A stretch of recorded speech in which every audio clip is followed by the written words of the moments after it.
Ahora van a repetir después de mí: amado Señor, danos todo lo que nos une a ti, quítanos todo lo que nos separa de ti, líbranos de nuestro egoísmo y entréganos enteramente a ti.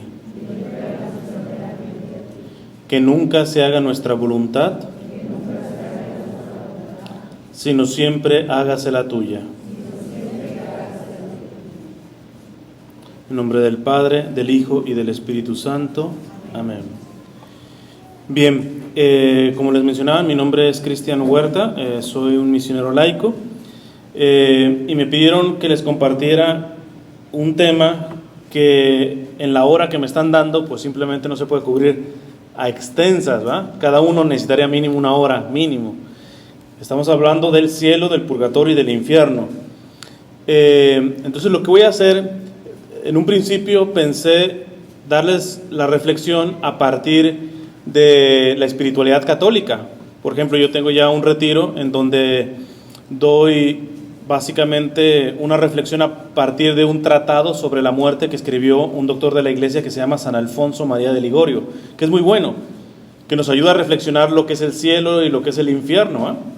Pero lo que voy a hacer es irme a la parte no tanto espiritual sino doctrinal, es decir, que les voy a hablar sobre el cielo, purgatorio e infierno de acuerdo al catecismo. Y antes de comenzar quisiera subrayar algo sobre el catecismo, porque a veces nuestros hermanos separados o protestantes, o llámenles como les guste, nos calumnian como creyendo decir que nosotros somos menos porque le hacemos un caso al catecismo en vez de la Biblia. Y le tendremos que responder: ¿y pues de qué crees que está hecho el catecismo sino de la Biblia? Pero no solamente la Biblia, sino la santa tradición. Porque las primeras comunidades cristianas no solamente escribieron, sino emitieron cuestiones a nivel oral que se fueron traspasando y que no están concretamente en la Biblia, pero que las primeras comunidades cristianas creían. Y el catecismo, precisamente a la luz de la palabra de Dios y a la luz de la santa tradición, nos enseña. Entonces, no se dejen embaucar por aquellos que quieren despreciarlos. Ustedes católicos nada más obedecen un catecismo. Nosotros a la Biblia. Pues ¿de qué crees que está hecho el catecismo? Sino de la Biblia y de la santa tradición, ¿eh? En fin, esto simplemente como una nota aclaratoria. Antes de comenzar con el cielo, quisiera comenzar con lo más básico, para que vayas al cielo, al purgatorio o al infierno. ¿Qué tiene que pasar primero?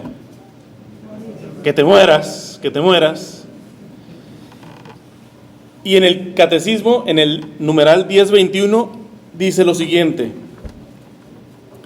la muerte pone fin a la vida del hombre como tiempo abierto a la aceptación o rechazo de la gracia divina manifestada en Cristo. Es decir, pone fin a nuestra vida, pero ojo con esto, que esto es lo importante.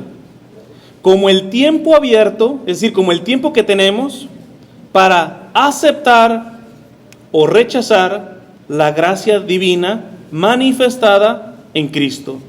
Es decir, que el catecismo nos está diciendo aquí ¿para qué vivimos? ¿Vivimos para aceptar o negar al Señor? Y esto es importante, porque el sentido de una cosa no está en la cosa, siempre está afuera. Por ejemplo, el micrófono. La razón de ser del micrófono está afuera, es decir, es el sonido que puede emitir. Si este micrófono no puede emitir el sonido hacia afuera, ¿sirve el micrófono? No. ¿Está cumpliendo su función? No. Si le preguntáramos a una persona, oye, no sé, un muchacho, ¿y tú por qué quieres estudiar? No, pues porque quiero tener una carrera. Ok, ¿y cuando tengas la carrera qué? No, pues un trabajo. Y luego, pues no sé, ya casarme. Y luego, pues tener hijos. Y luego, pues tener nietos. Y luego, pues jubilarme. Y luego, pues viajar con mi esposa. Y luego ya cuando no puedas viajar porque ya la reuma no te alcanza, pues ya estar en mi casa. Y luego pues morirme. Y luego, pues ¿cómo y luego qué?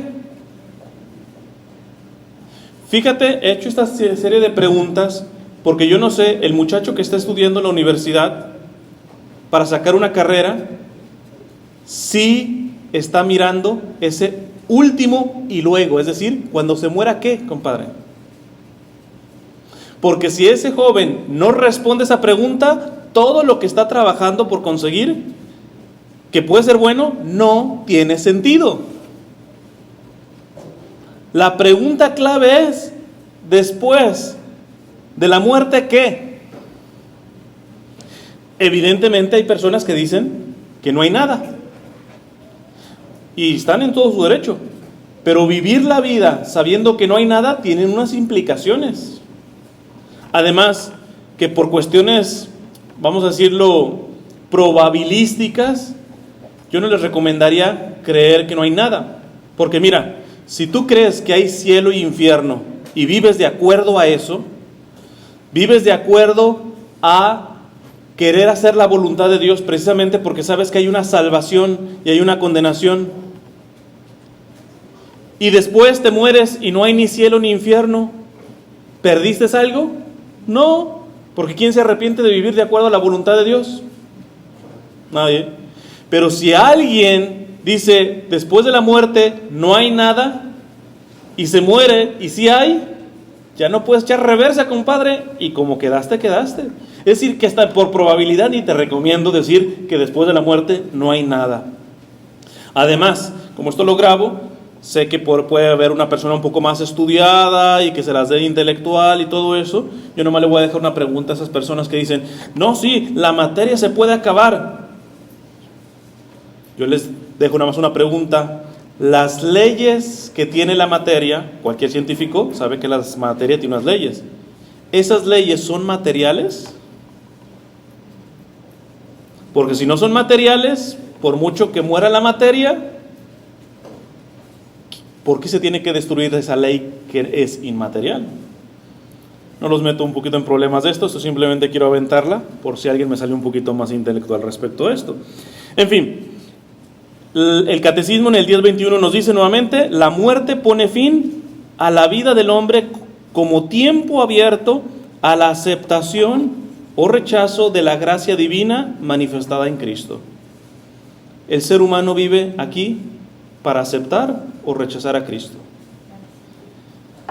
Dice el catecismo en el 10:22, cada hombre después de morir recibe en su alma inmortal su retribución eterna en un juicio particular que refiere su vida a Cristo, bien a través de una purificación, bien para entrar inmediatamente en la bienaventuranza del cielo, o bien para condenarse inmediatamente para siempre.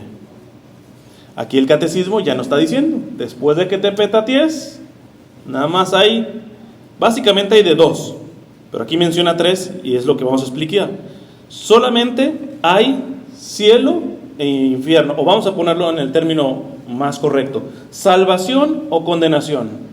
Y aquí el catecismo lo que nos dice es que nosotros como católicos creemos que al morirte tú vas a tener tu juicio individual automático, en ese mismo momento.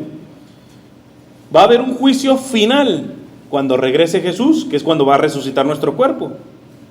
Porque nuestro cuerpo también va a participar del cielo o del infierno. Todos los que están en el cielo están gozando, pero no de manera plena porque todavía les falta su cuerpo. En el cielo solamente hay dos cuerpos, resucitados, glorificados, que son el de nuestro Señor y el de la Santísima Virgen. Pero también los que están en el infierno, como se murieron, y si se condenaron, en ese mismo momento quedaron condenados. Pero en el juicio final va a resucitar su cuerpo. Y ellos ya están sufriendo en el infierno, pero también van a tener que sufrir físicamente cuando resucite su cuerpo.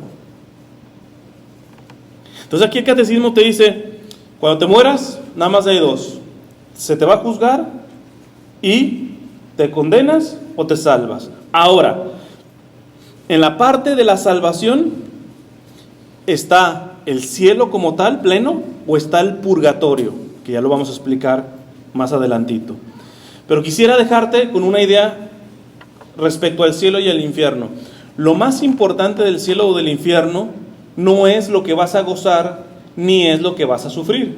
Eso no es lo más importante, porque no nos lo podemos imaginar. Por ejemplo, trata de imaginarte el mayor gozo para poder alcanzar a ver cómo va a ser el cielo. Imagínate, no sé qué es lo que más te gustan, los chocolates. Imagínate que en el cielo vas a comer chocolates. Pero el problema es que el cielo es eterno. ¿Quién aguantaría por toda una eternidad comiendo chocolates? Pues los vas a escupir. Porque aquí hasta lo más bueno aburre, cansa. Entonces ni siquiera te puedes imaginar el gozo del cielo, porque evidentemente el gozo del cielo nunca te va a aburrir. En el infierno, ay no, si yo tengo mucho miedo de irme al infierno, porque eso de sufrir, no sé, chance me van a hacer carnitas ahí y... Espérate, deja de eso. Un pellizco, ¿qué te duele? 3 segundos. Ahora que te digan que te van a pellizcar toda la eternidad, a ver quién aguanta. ¿Qué les quiero decir? La clave del cielo y la clave del infierno es la eternidad, que no va a acabar nunca. Déjense de pensar qué tanto voy a gozar, porque tu mente no alcanza. Inclusive en la Sagrada Escritura San Pablo dice, a San Pablo alcanzó a ver un poquito de lo que le llaman el tercer cielo. Vamos a decir que nada más se asomó poquito, y dice, ni el ojo vio, ni el oído oyó, ni la mente puede entender lo que Dios tiene preparado para aquellos que le aman. O sea que ni te hagas bolas pensando en el cielo, porque simplemente no te puedes imaginar el gozo del cielo. No hay forma de que tu cabeza lo pueda entender.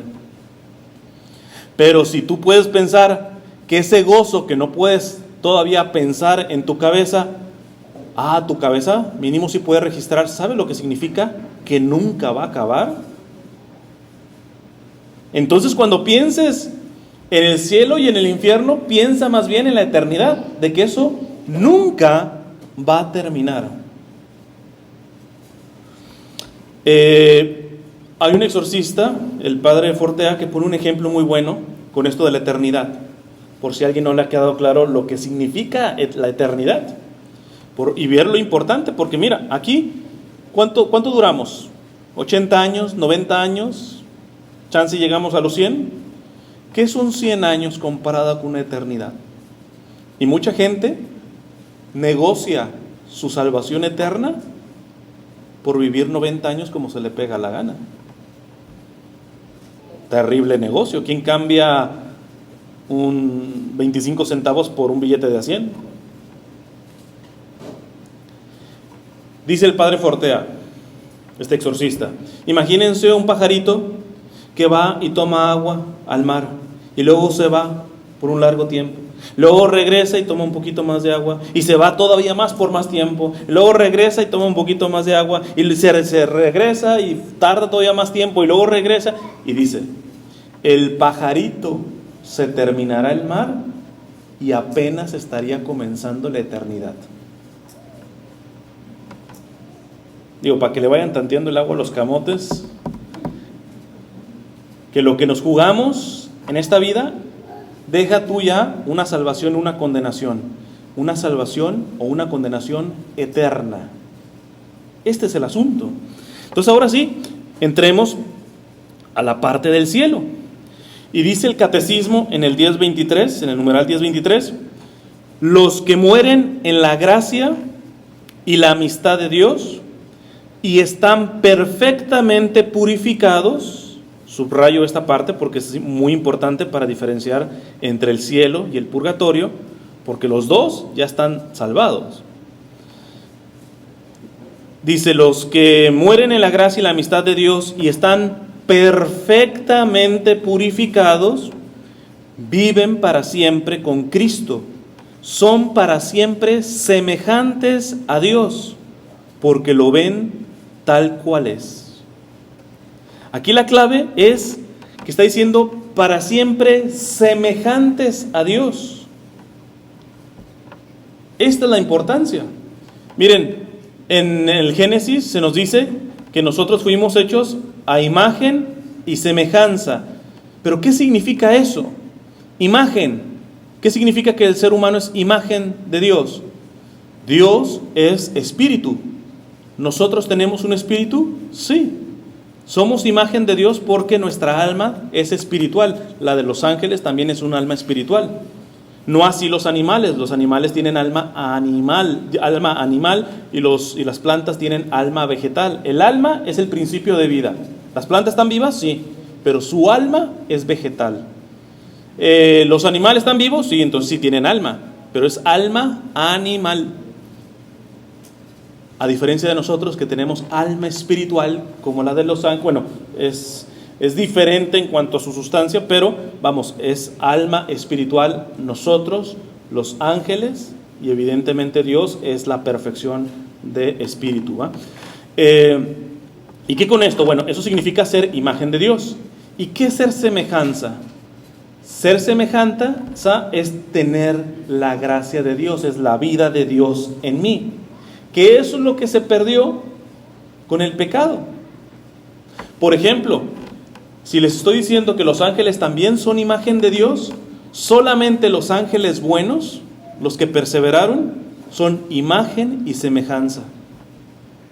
Los demonios, aunque se oiga raro, los demonios son imagen de Dios. ¿Por qué? Porque son espíritu. ¿Pero son semejanza? No. Y ya no lo van a poder ser. Y también las almas condenadas son imagen de Dios porque tienen un alma espiritual, pero nunca serán llamadas semejanza. La semejanza es la vida de Dios en uno. Es lo que le llamamos la gracia. Entonces aquí, fíjate, el catecismo lo que nos está diciendo, que la clave está en que te mueras siendo semejante a Dios. Es decir, que te mueras en gracia. En gracia. Pero sigue diciendo en el 10:24, esta vida perfecta con la Santísima Trinidad, esta comunión de vida y de amor con ella, con la Virgen María, los ángeles y todos los bienaventurados, se llama cielo. ¿Qué es el cielo? El estar unidos a Dios y a todos aquellos que ya habitan en Dios. Eso es el cielo. El cielo no es un lugar, ni el purgatorio es un lugar, ni el infierno es un lugar. Es lo que llamamos en teología un estado de vida. Para ponerlos de manera sencilla y me entiendan, el cielo es estar en Dios. Dios es el cielo. No hay un lugar en donde se dice cielo y ahí está Dios. No. Porque si Dios no tiene límites y hay algo, por ejemplo, si Dios estuviera en un lugar, no sería lo más grande. Nosotros podemos estar aquí porque el salón es más grande. Entonces, el cielo no es un lugar, el cielo es habitar en Dios. Y todos los que ya están salvados habitan en Dios. Y lo que dice aquí el catecismo, pues el cielo es que tú habites ahí, dentro de Dios y dentro de todos, en comunión con todos los que también se han salvado. Dice, el cielo es el fin último y la realización de las aspiraciones más profundas del hombre. Es decir, estamos creados para eso. Por eso la Iglesia Católica siempre nos dice que nos veamos aquí como peregrinos. Aquí estamos de paso. Nuestra verdadera meta es el cielo. El estado supremo y definitivo de dicha. Entonces, aquí fíjense, no es el tema, pero nomás les doy una notita. Aquí se puede entender, por ejemplo, la intercesión de los santos.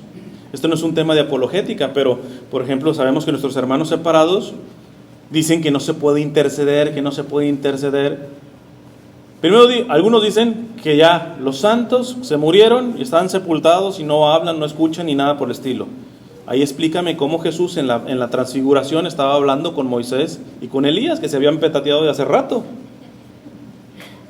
¿Cuál mudos? ¿Cuál dormidos? ¿Cuál nada? Ah, no, pero bueno, entonces te sale, no, pero no pueden interceder. A ver, si tú le preguntas a un protestante, hermano, ¿puede orar por mí? ¿Cómo no? Te va a decir, entonces ¿eso qué es? Intercesión. Y te van a decir, pero se puede interceder nada más aquí en la tierra. No se puede interceder después de la muerte. A ver, si alguien intercede por mí, es porque me ama, ¿no? Es imposible que tú ores por una persona si tú no le amas. La oración de intercesión es un acto de amor. Ok, listo. Si yo te amo, yo puedo orar, interceder por ti. Me estás diciendo que después de morirme ya no voy a poder interceder por ti. Estás diciendo, por lo tanto, que allá ya no se puede amar. Pero el problema está en que San Pablo dice que el amor nunca muere, que el amor nunca acaba.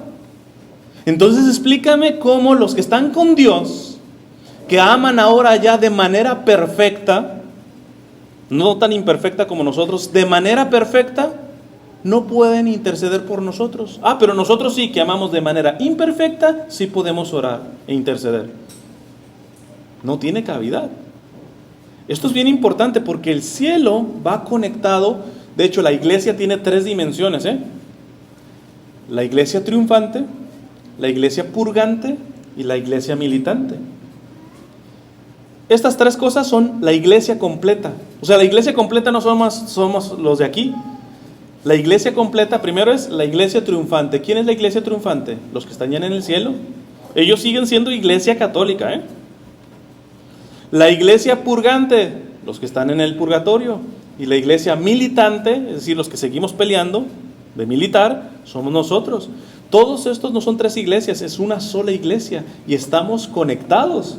Porque San Pablo dice que somos un cuerpo en donde la cabeza es Cristo. Y esa perfección de ese cuerpo se da sobre todo en el cielo.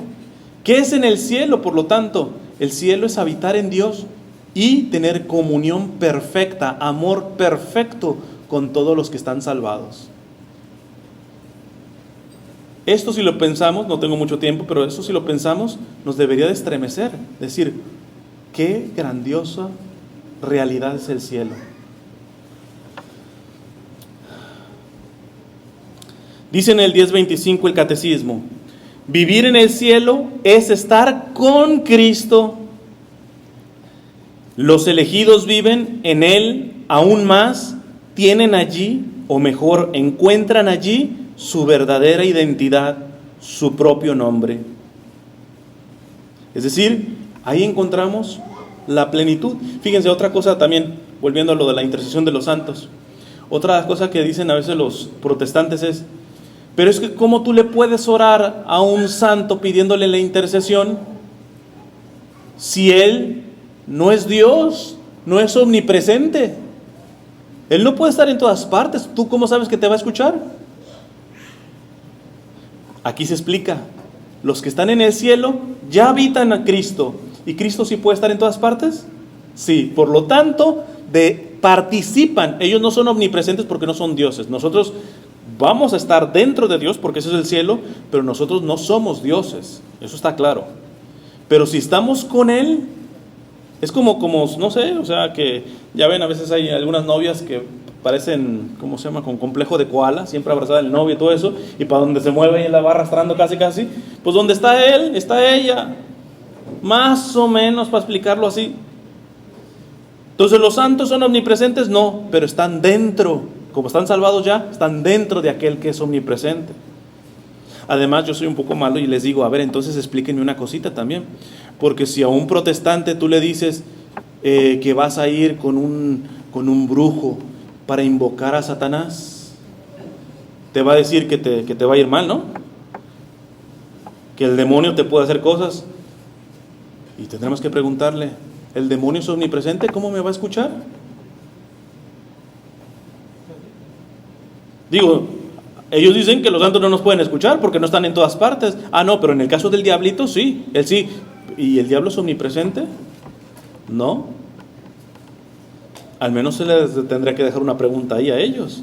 Pero en fin, les digo, no es hablando de la intercesión de los santos, pero solamente este numeral nos habla de que estar en el cielo es habitar ya en Dios. Eso es lo importante.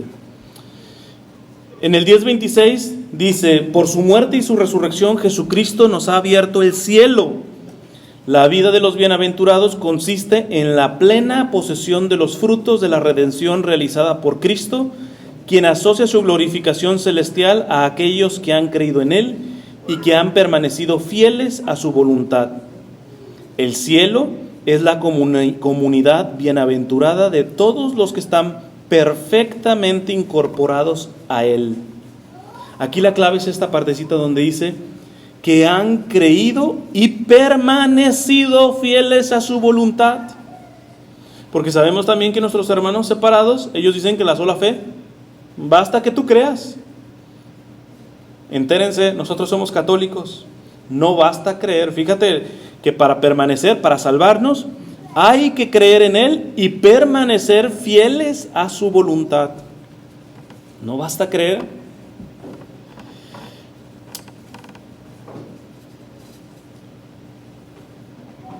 Alguien podría preguntar, pero oye, se pone la cosa fea. Si solamente se va a salvar el que crea y el que cumple su voluntad, ¿qué pasa una persona que nunca escucha hablar de Dios? ¿Se condena?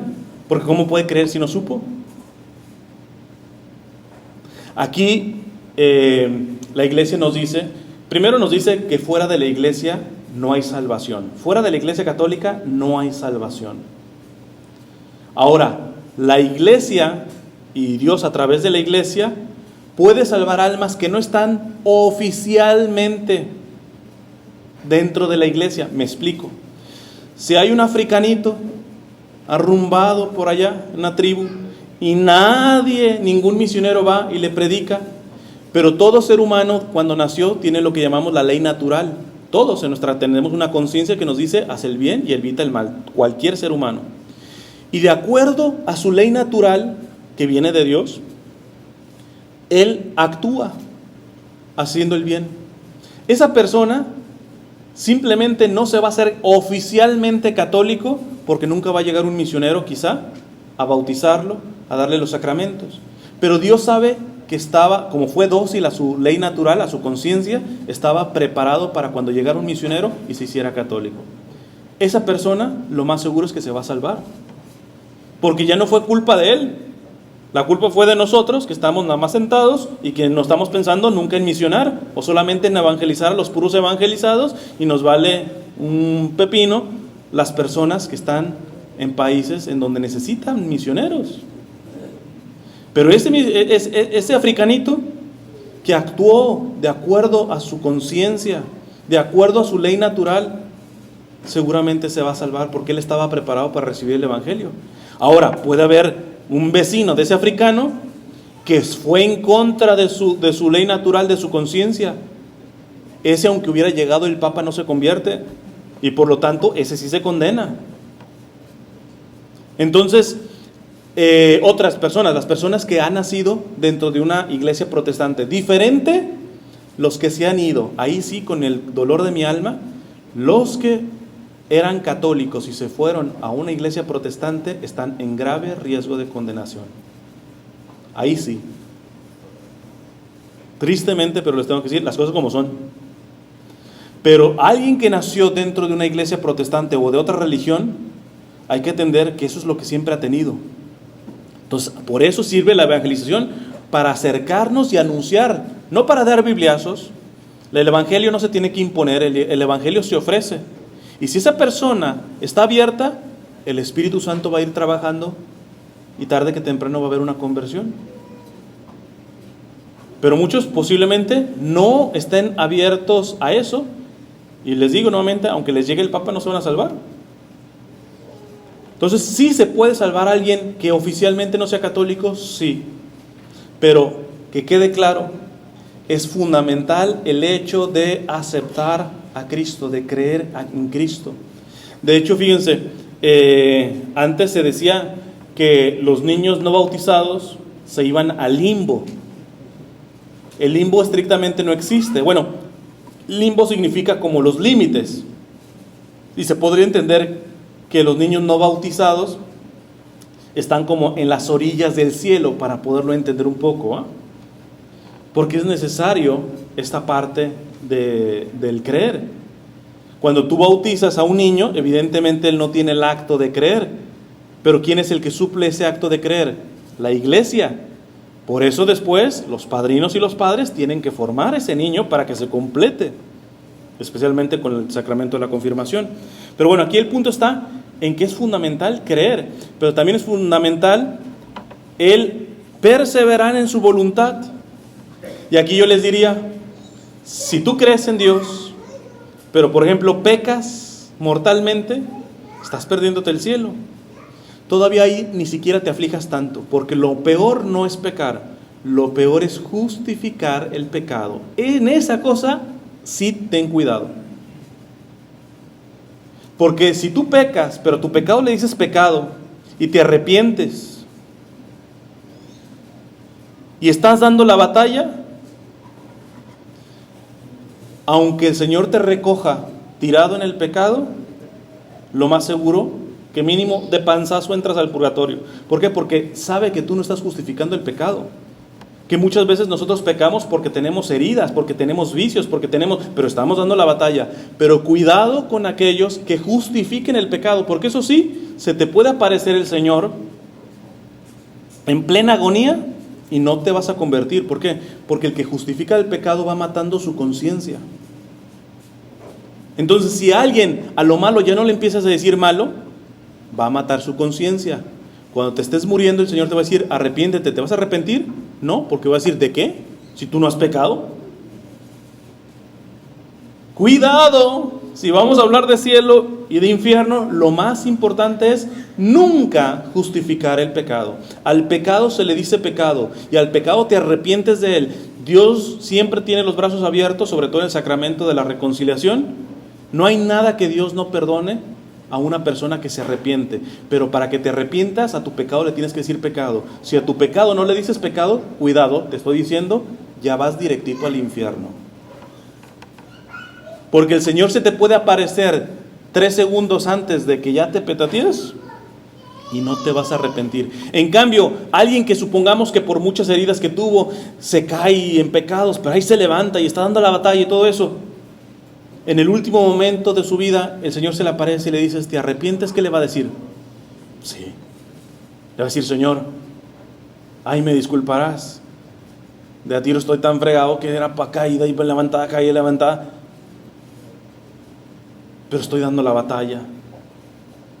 Entonces, no basta creer, hay que creer y perseverar en la voluntad. Y perseverar en la voluntad no significa que seas santo pulcro y que nunca peques, no. Significa nunca justificar el pecado, nunca ponerte del lado del pecado. Siempre asumir tu responsabilidad, siempre pedir el perdón y la misericordia del Señor, siempre seguir dando la batalla. Uy, se me va el tiempo. A ver, dice en el 10:28, a causa de su trascendencia, Dios no puede ser visto tal cual es, más que cuando Él mismo abre su misterio a la contemplación inmediata del hombre y le da la capacidad para ello. Esta contemplación de Dios en su gloria celestial es llamada por la Iglesia la visión beatífica. Esto es algo bien bonito. En el cielo lo que vas a tener es la visión beatífica. ¿Qué significa la visión beatífica? Ver a Dios tal cual es. Y esto es tan grande, tan grande, tan grande, que fíjate, nada más te voy a decir una cuestión, por ejemplo, con los ángeles. Los ángeles cuando fueron creados, no está en la Biblia, para que veas que no podemos ser protestantes. ¿Eso dónde dice en la Biblia? Es que no todo está en la Biblia, compadre. También Dios te dio un cerebro para que profundices en la Sagrada Escritura y evidentemente la tradición apostólica. Pero bueno, aquí el punto es, ¿los ángeles veían a Dios tal cual es? No, es imposible. Porque si hubo ángeles que se convirtieron en demonios, hay una cuestión teológica. Si los ángeles tenían la visión beatífica, es decir, veían a Dios tal cual es imposible pecar. Si Dios se nos aparece aquí tal cual es, dejamos de pecar. Es imposible que alguien que vea a Dios tal cual es, peque. Por eso los del cielo, que ya ven a Dios tal cual es imposible que vayan a pecar. Es imposible que lo vayan a ofender. No hay forma. Porque cuando tú ves a Dios tal cual es como que te vence, te derrite, te dice, ya no puedes pecar. Aunque quieras, no puedes, simplemente no puedes. Es demasiado Dios que quien lo ve tal cual es imposible que peque. Entonces por ahí deducimos que los ángeles cuando fueron creados no veían a Dios, no tenían la visión beatífica. Dios les puso una prueba y hay revelaciones privadas de algunos santos y dicen que cómo fue todo eso. Eso puede creerse o no creerse, pero estamos claros que los ángeles tuvieron una prueba. Ahora, los ángeles que ya están con Dios, que pasaron esa prueba, ¿ya tienen la visión beatífica? ¿Ven a Dios tal cual es? Sí. Pero vean, esto es muy bonito para entender la parte del cielo, ¿eh? Lo que es. Pasemos rapidito al purgatorio 1, no me va a alcanzar mucho el tiempo, pero bueno, vamos a ver qué alcanzamos. Purgatorio. Primero les digo lo que no es, para sacarnos de problemas. El purgatorio no es el limbo. Les digo, el limbo no existe. O si lo queremos que exista, el limbo significa como los límites del cielo. Pero ya el Papa Benedicto XVI dice que esa figura del limbo no tiene sustentabilidad, no existe el limbo. Existe solamente la salvación y la condenación. Y en la salvación está el cielo pleno y está el purgatorio. El purgatorio tampoco es el infierno, porque a veces se confunde de que el infierno, como se sufre, en el purgatorio se sufre, sí se sufre, pero no es el mismo sufrimiento. Más o menos, porque pues son realidades que no se pueden explicar del todo, para que me puedan entender el sufrimiento del purgatorio. Imagínense que tienen 30 años sin ver a su mamá. Y de pronto les dicen que el lunes va a llegar. A ti te entra un sufrimiento, a ti te entra una ansia, pero estás esperando. Los que están en el purgatorio sufren porque se están purificando, pero se están purificando ¿por qué? Porque saben que ya están salvados. Es decir, ya quieren estar plenamente en el cielo. Ahora, el sufrimiento del infierno, ahorita voy a hablar de eso, nada que comparación. Ahí en el sufrimiento del infierno es por desesperación, saber que de ahí nunca jamás vas a salir. Es como decir, nunca más vas a ver a tu mamá. Ya es un sufrimiento totalmente diferente, ¿no?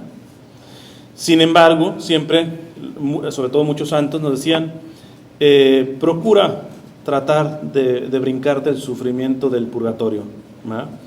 Es decir, mejor es sufrir aquí en la tierra por purificar que purificar allá. Pero bueno, vamos a entrar a esto. Entonces el purgatorio no es el limbo, el purgatorio no es el infierno, aun cuando hay escalas en el purgatorio y las más bajas pareciera, o sea, hay gente en el purgatorio que no se condenó nada más porque, o sea, de a tiro entró de panzazo al purgatorio. Esa persona evidentemente va a tener que purificar mucho más. Por eso la iglesia puede decir quién está en el cielo, eso es una canonización. Cuando el Papa dice que una persona está canonizada, está significando que esa persona está asegurada en el cielo. Pero ni siquiera el Papa puede decir quién está en el infierno. El peor, Hitler, no sabemos. Por si Hitler se arrepintió en el último momento, ahora lo más seguro es que podrá estar quizá muy abajo en la bodega del purgatorio, ¿no? Porque hay mucho que purificar. Y hay gente que puede estar en lo más alto del purgatorio que parecería que ya es santo. Están más iluminados, por ponerlos de una manera, ¿va? Entonces esto, para que lo vean más o menos un poquito, darnos una idea. Todo eso son imágenes que se quedan cortas de acuerdo a lo que es. Dice el catecismo en el 10:30: los que mueren en la gracia y en la amistad de Dios, pero imperfectamente, cuando les dije lo del cielo, la clave está en esa palabrita. Los que están en el cielo murieron en la gracia y en la amistad de Dios, pero estaban perfectamente purificados. Para que tú vayas directito con zapatos al cielo, tienes que irte perfectamente purificado, sin ninguna manchita. No, pues está en chino, ¿eh? Pero hay santos. Y si hay santos, le podemos hacer. Pero bueno, aquí está, fíjate, aquí lo importante. Los que están en el purgatorio no mueren enemistados con Dios. Eso significa no mueren en pecado mortal. Vamos a poner un ejemplito rapidito para que se pueda entender esto. Tú vas y te confiesas con el Padre. Y te confiesas bien. No sé, de que robaste. Y tú, arrepentido, vas y te confiesas, el Padre te da la absolución. Y apenas sales del confesionario, te da un ataque al corazón y das ahí el changazo. ¿Para dónde te vas? Ya estás perdonado, ¿eh? ¿Para el cielo? No. ¿Por qué el purgatorio? ¿Pero purificar de qué si ya está perdonado? No, pero ya está perdonado. Ok, no tengo mucho tiempo, se las adelanto. Es importante diferenciar entre el pecado y las consecuencias del pecado. La confesión te perdona el pecado, pero tú después tienes que reparar la consecuencia. Y si tú te confesaste de que robaste $1,000, el Señor te perdona. Pero ahora, mijito, vas a tener que regresar los $1,000. No, que ya me los gasté, pues le trabajas gratis. No, pues que no sé dónde está, trabajas eso y se lo das a un pobre. Las consecuencias de nuestros pecados tienen que ser reparadas. Para eso sirve la penitencia que te dejan, por ejemplo. Para eso sirven los actos de mortificación. Para eso sirve el ayuno, para eso sirve la oración, para eso sirven las obras de misericordia, para ayudar a purificar las consecuencias, no el pecado. El pecado ya el Señor te lo perdonó. Ahora, digo rápido esto porque no tengo ya mucho tiempo. Hay ciertamente pecados que tú dices, ¿cómo lo reparo? Un aborto. ¿Cómo reparas un aborto? Nunca vas a poder regresar a la vida a tu bebé. En esos casos yo lo que les digo es, evidentemente tú ya no vas a poder reparar ese pecado, pero tú primero arrepiéntete, que es lo importante. Porque nuevamente, lo importante es que no te mueras con pecado mortal, eso es lo importante. Porque si tú te mueres con pecado mortal, te condenas. Entonces, tú abortaste, arrepiéntete, ve y confiésate, el Señor te perdona. Ahora, la reparación, ¿cómo lo puedes hacer? De un aborto no puedes reparar, pero sí puedes hacer actos. Por ejemplo, yo les doy una idea. El resto de tu vida trabaja para que otros bebitos que tienen el peligro de ser abortados no sean abortados. Métete a un grupo pro vida. Y ya déjalo a la misericordia de Dios la reparación. Otra que no se repara nunca por completo, el chisme o la calumnia. Yo sé que aquí no chismean ni calumnian, pero si encuentran a alguna persona, que les tiemblen las piernas, porque alguien que abre la boca para difamar o calumniar o chismear, son pecados que nunca se reparan en absoluto, salvo con una indulgencia plenaria y todo eso. Aquí, ¿por qué? Porque si tú dices una cuestión mala de una persona, o peor, una calumnia, es decir, una mentira sobre la persona, ahorita yo les digo, ¿cómo te llamas, hermano? Marco. Yo les digo, Marco, esto y esto y esto, y es un tal por cual, y esto y esto, fíjate todo eso. Y fíjense, me contaron que hizo esto cuando no lo hizo y todo. Y entonces ya me da remordimiento. No sé, ¿se cortó? Bueno, ya ok. Entonces, ya me da remordimiento. Y la próxima vez que venga con ustedes, les digo, ¿saben qué? Ya me confesé, pero también les tengo que reparar la fama de Marco. Marco no hizo esto y esto y esto. Pero no sé si han puesto, yo puedo asegurarme que la próxima vez que venga van a estar todos los que están aquí. Y chance y hay una mitotera que ya se lo dijo otro, y ese otro. Cuando tú abres la boca para difamar o calumniar, sábelo que esos pecados no se reparan por completo, salvo con una indulgencia. Para que tengan cuidado en esa parte. El Señor te perdona cualquier difamación y calumnia, pero los pecados tienen una consecuencia que hay que repararla. Y si no la reparas, lo importante es que estés perdonado, pero sábelo que en el purgatorio te va a tocar limpiar eso. Para los que no sean tan miedosos, ¿va? En internet pueden buscar, se me fue el nombre de Es una escritora que era anticatólica y todo eso, y se convirtió. Y el primer libro que escribió ya siendo católica practicante, fue sobre el purgatorio. Hizo una investigación sobre el purgatorio. María Vallejo Nájera se llama ella. Y le hace una entrevista en un programa en España, y ella se encontró con una monjita que se le aparecían las almas del purgatorio. Evidentemente la monjita sufría mucho, porque el Señor permitía que se le aparecieran las almas del purgatorio que estaban más cercanas al infierno, o sea, de los que se salvaron de panzazo literalmente. Y en una ocasión había una señora, les digo que los que no sean miedosos, porque en el programa lo teatrifican, y entonces es muy visual. Sale una mujer, se le apareció una mujer con clavos en la boca. Y imagínense la pobre monjita, lo único que hacía era orar, sabía que era un alma del purgatorio, hay que orar. Y cuando iba orando se le iban saliendo los clavos, hasta que se le terminó saliendo los clavos, y ella le dijo que Dios le permitió aparecerse así para que la monjita supiera que el pecado que estaba purgando es que en vida había difamado y calumniado. Por eso a los santos que se les han aparecido almas del purgatorio a veces no tienen un brazo. ¿Por qué? Porque los brazos los usaron para pecar, o no tienen cabeza, pero son formas visuales que Dios permite, ¿no? Entonces, esto para que nuevamente le vayan tanteando el agua a los camotes. Se me fue casi el tiempo. Vamos a ver aquí.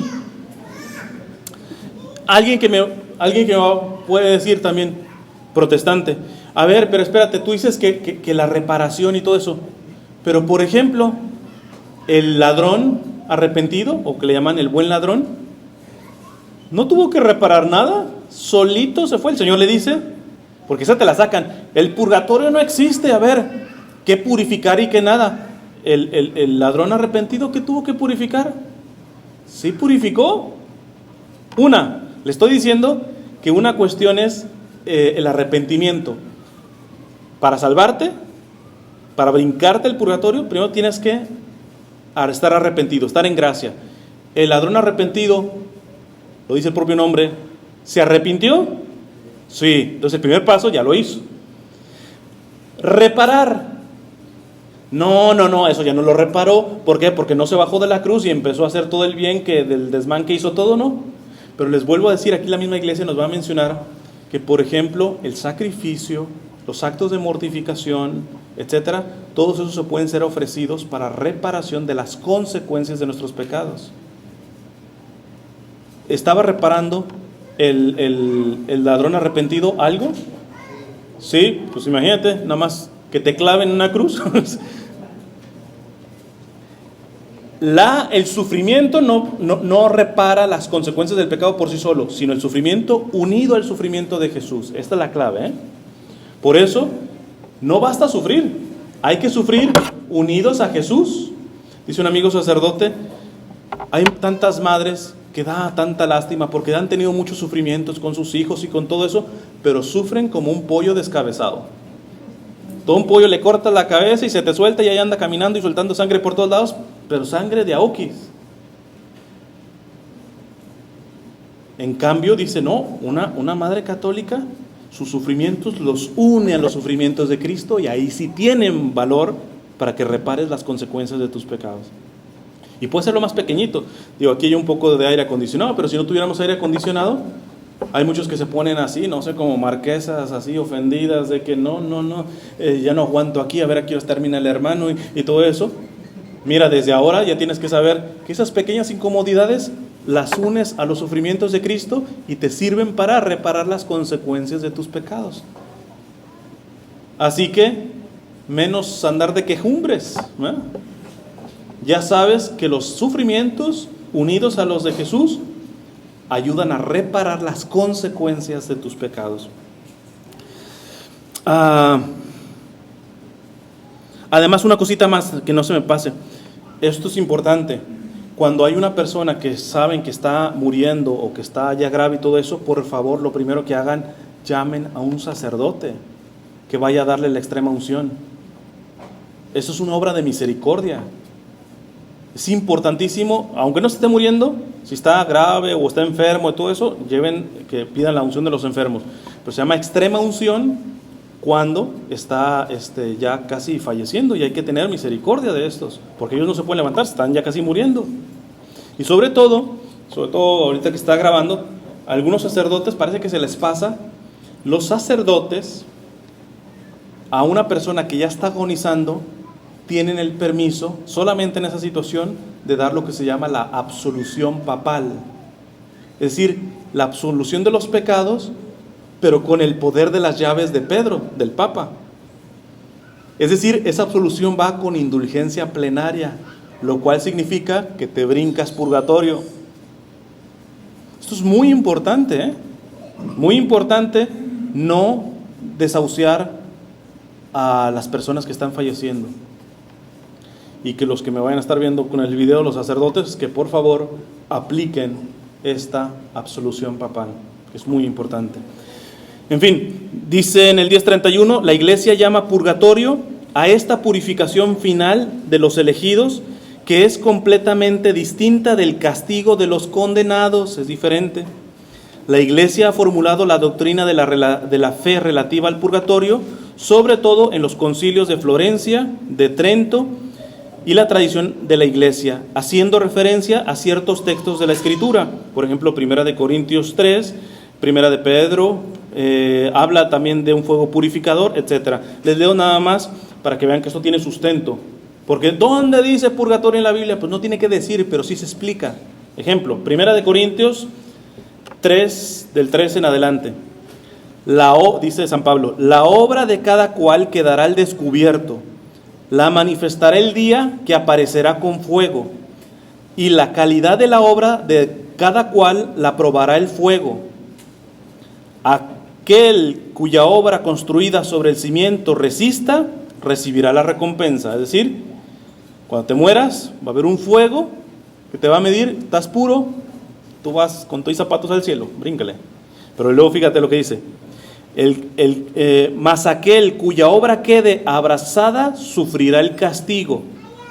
Él, no obstante, quedará a salvo. Sí, no es un castigo como el infierno, pero como quien escapa del fuego. Es decir, que hay algunos que se van a salvar y que van a ser, vamos a ser consumidos por ese fuego purificador, pero es ahí donde uno purga, no, pero están ya salvos, ¿verdad?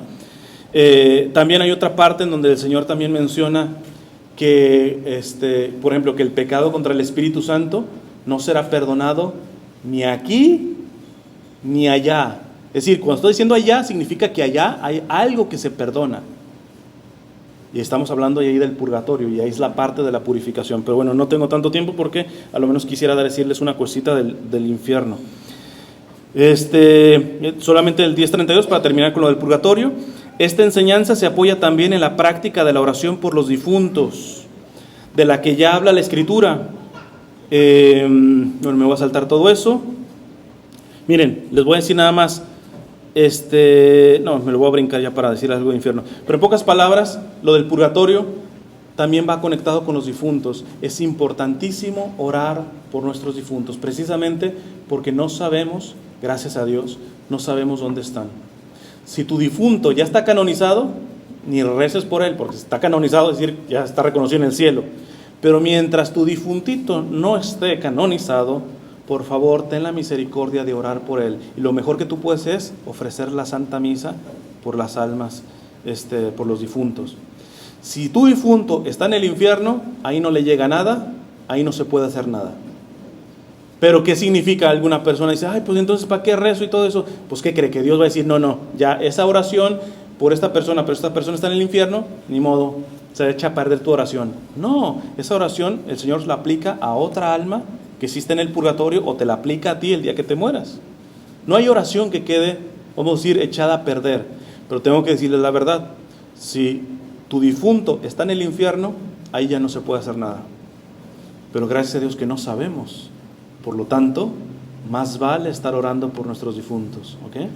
Y dejémonos de, yo sé que es con buena intención, pero vamos moldeando nuestra forma de hablar. Por ejemplo, en un sepelio, en una misa de difunto y todo eso, tú vas y abrazas, no sé, a la señora que se le murió el hijo.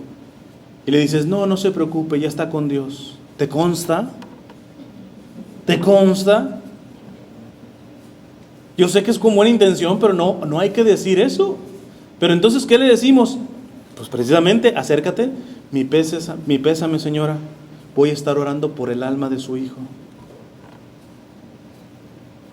Digo, al menos a mí, si yo me muero, no, ya Cristian está en el... No, que chance estoy en el purgatorio. ¿Y quién va a orar por mí? Me van a tener un buen rato. El día que me muera, lo primero que hagan, orar por mí. Porque es importante. Fíjense lo lindo. Los santos que están en el cielo interceden por nosotros. Y nosotros tenemos la capacidad de interceder por los que están en el purgatorio, precisamente para sacarlos del purgatorio, que pasen al cielo, y en el cielo intercedan por nosotros. Cómo la iglesia está totalmente conectada, ¿verdad? Bueno, tenía muchas cosas que decirles del infierno, pero como se fue el tiempo, no sé si vaya a ser suerte o no suerte el que vayan a escuchar poco del infierno. De hecho, nomás les leo un número del catecismo y hago una conclusión. Les tenía que explicar varias cosas, pero dice en el 1033 el catecismo: salvo que elijamos libremente amarle, no podemos estar unidos con Dios. Pero no podemos amar a Dios si pecamos gravemente contra Él, contra nuestro prójimo o contra nosotros mismos. Quien no ama permanece en la muerte. Todo el que aborrece a su hermano es un asesino, y sabéis que ningún asesino tiene vida eterna permanente en él. Está citando a la primera de Juan. Nuestro Señor nos advierte que estaremos separados de Él si no omitimos socorrer las necesidades graves de los pobres y de los pequeños que son sus hermanos. Mateo 25. Esto es fundamental, porque no basta que decir, no, yo rezo, yo estoy bien con Dios, ¿y tu hermano? Mateo 25. Vayan al infierno, malditos de mi Padre, porque tuve hambre y no me dices de comer, tuve sed y no me dices de beber, fui forastero, migrante y no me recibiste, desnudo y no me vestiste, enfermo y encarcelado y no me visitaste. Esa no la van a preguntar, ¿eh?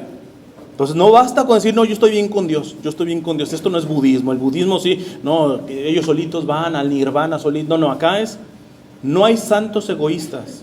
Todas las personas que están en el cielo ayudaron a otros a ir al cielo o vienen arrastrando a otros. También en el infierno no hay nadie que diga, no, ¿sabes qué? Pues ya, a mí déjenme tranquilo, yo me voy al infierno. No, es que no te podemos dejar tranquilo, porque el que se va al infierno siempre se va al infierno porque se lleva entre las patas a otros. Precisamente por eso se va al infierno. Entonces, esto es importante, no podemos, la salvación y la condenación no la podemos quitar de la relación para con nuestros hermanos. Eso es sumamente importante. Dice el catecismo, morir en pecado mortal sin estar arrepentido, esta es la clave, sin estar arrepentido, ni acoger el amor misericordioso de Dios, significa permanecer separados de Él para siempre, por nuestra propia y libre elección. Dios no manda a nadie en el infierno, es tu elección. Este estado de autoexclusión definitiva de la comunión con Dios y con los bienaventurados es lo que se designa con la palabra infierno. Tenía tantas cosas que decirles muy importantes sobre el infierno, pero ya se me acabó el tiempo. Voy a poner nada más un ejemplo para resumir. Cuando tú te mueras, no tengas duda que lo primero que vas a ver es a nuestro Señor. Y el Señor te va a decir, vente conmigo. Hayas muerto como hayas muerto, el Señor siempre te va a salir y te va a decir, vente conmigo. Pero tú le vas a responder de acuerdo como quedó tu alma. Si tu alma quedó en pecado mortal, ¿qué es el pecado mortal? El rechazo a Dios. ¿Qué le vas a responder? No quiero irme contigo. Esto para entender de que Dios no manda a nadie en el infierno. Dios te va a decir cuando te mueras, vente conmigo, pero tú le vas a responder como quedó tu alma. Si tu alma quedó en pecado mortal, quedó rechazando a Dios, vas a rechazar a Dios, aun cuando te dice, vente conmigo.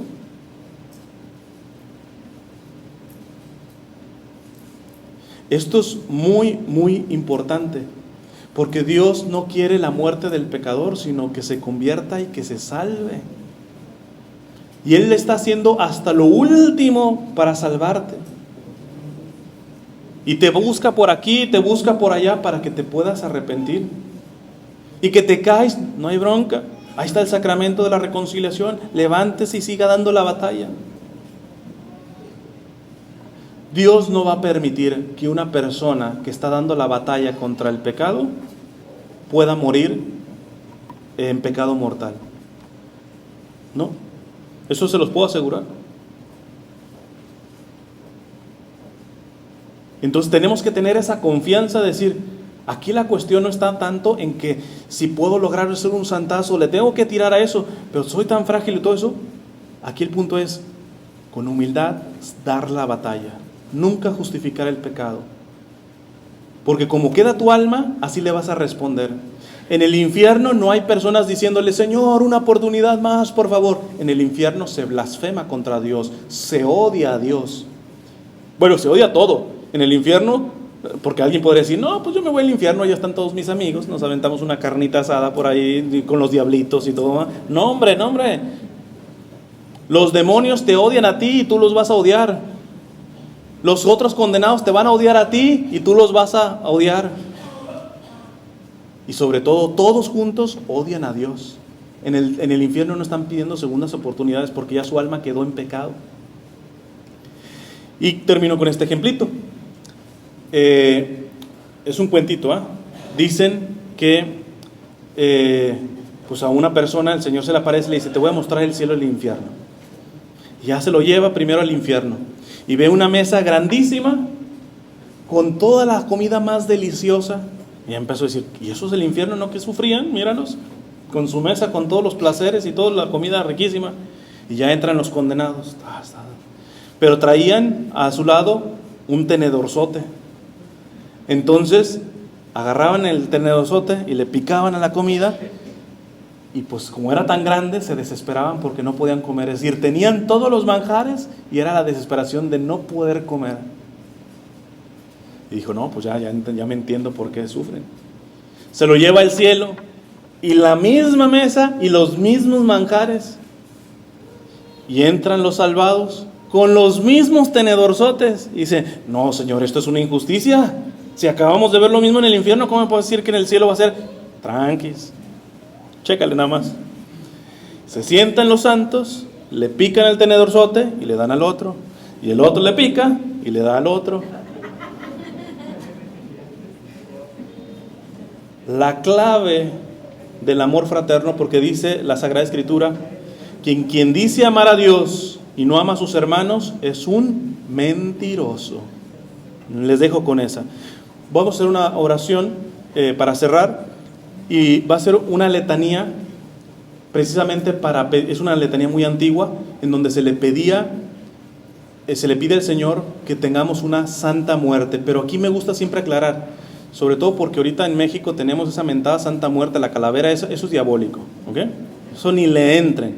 No, acá cuando estamos hablando de una santa muerte significa de que te mueras de acuerdo a la voluntad de Dios. En el Ave María, fíjate lo que le decimos a la Virgen. Ruega por nosotros ahora y en la hora de nuestra muerte, porque en la hora de nuestra muerte es el último momento donde Satanás puede ganarnos. Por eso se lo pedimos. Entonces, les voy a pedir que cierren sus ojos para hacer esta letanía en donde le vamos a pedir que nos conceda, en el momento que tenga su providencia, una santa muerte. En nombre del Padre, del Hijo y del Espíritu Santo. Amén. Cierra tus ojos y piensa en algo que tienes seguro, que es tu muerte. Tarde que temprano vas a morir. Posiblemente sea esta noche, posiblemente sea dentro de 20 años. No importa, tarde que temprano vas a morir. Y por eso pídele al Señor, confiado en su misericordia, que te vaya a dar la oportunidad de morir santamente. Jesús, Señor, Dios de bondad, Padre de misericordia, aquí me presento delante de ti con el corazón humillado, contrito y confuso, a encomendarte mi última hora y la suerte que después de ella me espera. Después de cada jaculatoria, ustedes van a responder: Jesús misericordioso, ten compasión de mí. Cuando mis pies fríos ya me adviertan que mi carrera en este valle de lágrimas está por acabarse. Jesús misericordioso, ten compasión de mí. Cuando mis manos trémulas ya no puedan estrechar el crucifijo y a pesar mío le dejan caer sobre el lecho de mi dolor, Jesús misericordioso, ten compasión de mí.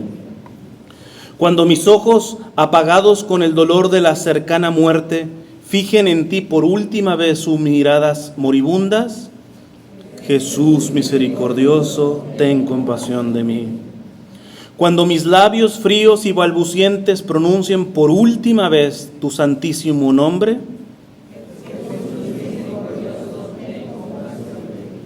cuando mi cara pálida, amoratada, causa ya lástima y terror a los presentes, y los cabellos de mi cabeza, bañados con el sudor de la muerte, anuncien que está cercano mi fin. Cuando mis oídos próximos a cerrarse para siempre a las conversaciones de los hombres, se abran para oír de tu boca la sentencia irrevocable que marque mi suerte para toda la eternidad. Cuando mi imaginación, agitada por horrendas tentaciones, se vea sumergida en mortales congojas y mi espíritu perturbado por el temor de tu justicia, a la vista de mis iniquidades, luche con el ángel de las tinieblas que quisiera precipitarme en el seno de la desesperación. Cuando mi corazón débil y oprimido por el dolor de la enfermedad esté sobrecogido del horror de la muerte, fatigado y rendido por los esfuerzos que hubiere hecho contra los enemigos de mi salvación. Cuando derrame mi última lágrima, síntoma de mi destrucción, recíbela, Señor, en sacrificio de expiación, para que muera como víctima de penitencia y en aquel momento terrible, cuando mis parientes y amigos junto a mí lloren al verme en el último trance y cuando invoque tu misericordia en mi favor,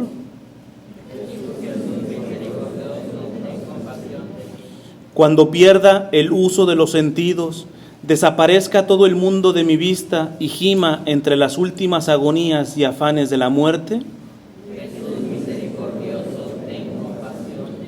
cuando los últimos suspiros del corazón fuercen a mi alma a salir del cuerpo, acéptalos como señales de una santa impaciencia de ir a reinar contigo, y entonces, Jesús misericordioso, ten compasión de mí.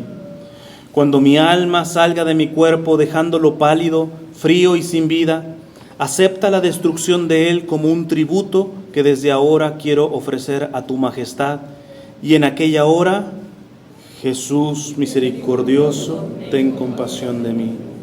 En fin, cuando mi alma comparezca delante de ti para ser juzgada, no la arrojes de tu presencia, sino dígnate recibirla en el seno amoroso de tu santa gloria, para que cante eternamente tu alabanza.